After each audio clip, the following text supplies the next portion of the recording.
Global happenings today. We communicate, we analyze global news. Stay tuned. Hello, beautiful people. Welcome back to Global Happenings to the YouTube channel. Some hours ago, Peter Obi's legal team, I'm talking about Labour Party legal team, cried out over the fact that Inec is yet to give them the details that they need despite the court injunctions.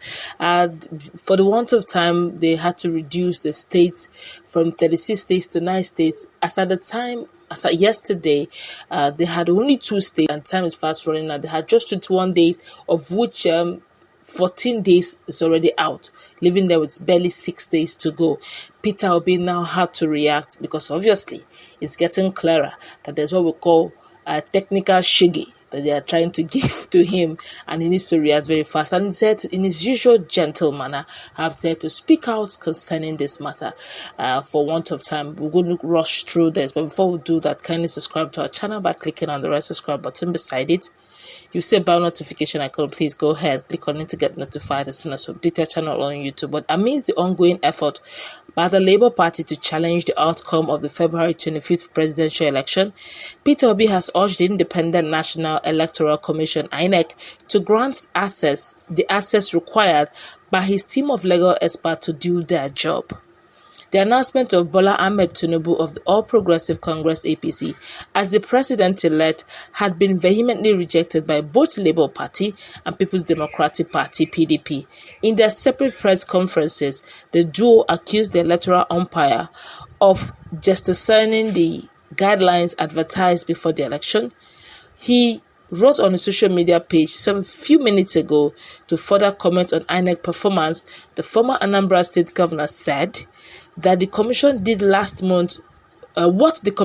last month will only deepen the frustration of Nigerians.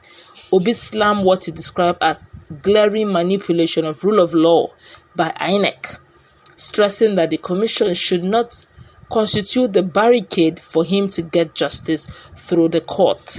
He also urged Nigerians, especially the youth, to replicate the energy invested in previous elections tomorrow, saying a new country is possible. Obi wrote, and I quote, "With increasing poverty, insecurity, corruption, unemployment, failing educational and health system, the general state of our dear country and economy is troubling. What INEC did with the will of Nigerians on the 25th of February is even far more troubling. It will only serve to exacerbate our sad situation, frustration of the people, and the deterioration of the country. All of us, including many local and international observers, lamented the poor conduct of the presidential election on the 25th of February.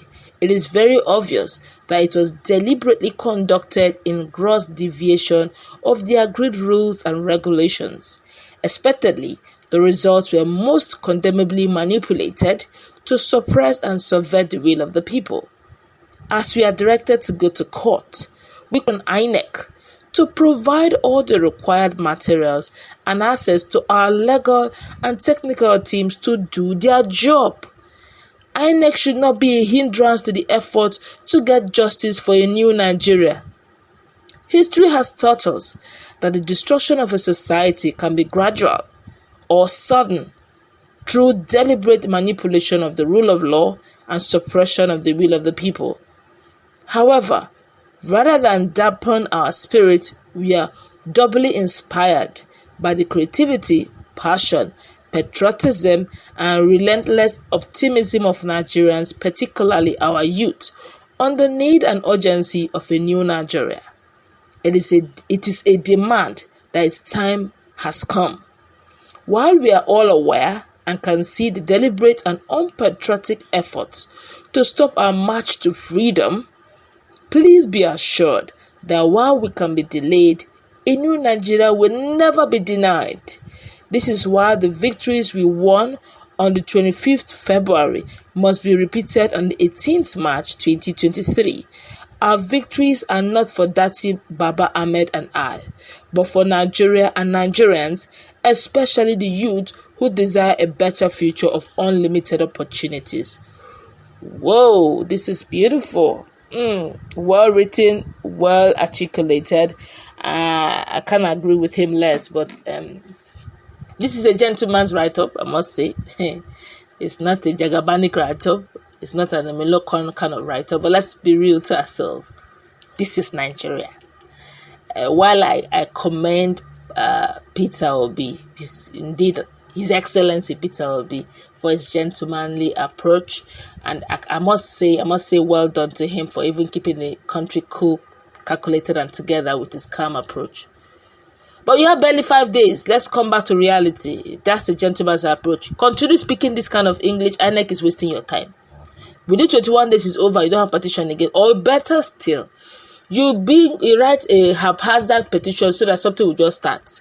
And when you now start, you now realize that you don't have enough body. You now look for more evidence. You now say, okay, hold on, let's put more evidence. And the court will now say, okay, let us take the first one so that you bring more. They'll give you more days. Before you say, who goes there? Or better still, before you say, Jagaban. 29th of May have come, and we are looking at swearing in. If there's no court injunction stopping him from being sworn in, why? From President-elect, we are looking at the president.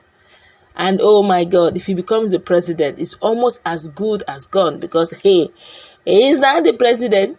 Nothing can be done. He's the one paying salary of the judiciary. If you do Timbagboha, you will now know that truly, somebody that is ruling is not a small meat. So whatever you need to do, you gotta do with time. Okay, yes, there's need for gentility, but there's also need for urgency. All right, whatever a radical approach that needs to be done to get what you need, please do that and do it very quickly. Although, like he rightly said, people have been predicting that just a matter of time, Nigerian youth will hit the street, and I guess there's what we call counter motive already on ground to make sure that happens. And of course, there have been some allegations or some rumor in some quarters that if for any reason Nigerians hit the street and they bring in their thugs, it will be so easy for them to just, some of those documents that would have been used as source documents for evidences, they could just say that during the protest, they burnt Inec offices and voila, hard evidence is gone. And since there's no evidences to prove that the results were manipulated, there's no source documents or the forms where people signed and sealed and delivered, then that means whatever that was announced becomes authentic. So I guess to a great extent, decorum is needed also, so that this one is a tactical game, but whatever it is, I think they should look for a plan B, because time is fast running out. Well, that's what we'll wrap it up. A lot of Nigerians have been reacting to this. He's also calling a clarion call is making to Nigerians. The same energy you used on 25th of February, go all out on the 18th and do the same. Vote for competence, vote for capacity, vote for compassion. Do not do it on party lines, okay? Because that's the same mistake we made. They said, look, new Nigeria is possible. Let's go wrap it up. Nigerians are talking. Let's put in our comment section.